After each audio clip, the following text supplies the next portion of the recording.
I saw something very interesting in my study through the book of Acts that has stuck with me.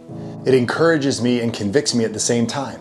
Acts 4:13 says, "Now as the Sadducees observed the confidence of Peter and John and understood that they were uneducated and untrained men, they were amazed and began to recognize that Peter and John had been with Jesus."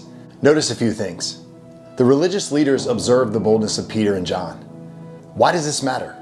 Remember that Peter and John were standing before the same individuals that had their Lord crucified. These were powerful men to be feared, yet Peter and John stood confident, unmoved, and unashamed. Why? Was it because of their knowledge and wit?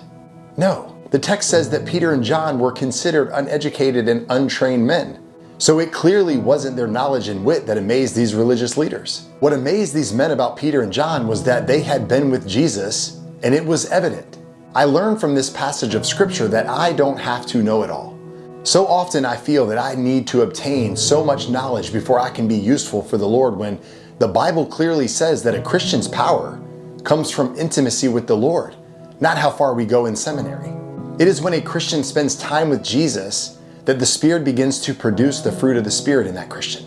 It is about intimacy. Jesus desires his sheep to come, sit, and dine with him. He longs for fellowship, not a block of time on our calendar. This is why Jesus encouraged his disciples to abide in him. This is why Jesus commanded his disciples to allow his words to dwell in them richly. He calls us into his presence where he speaks life into us.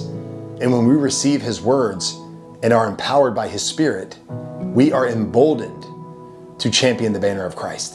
When this happens, the world will look on in amazement.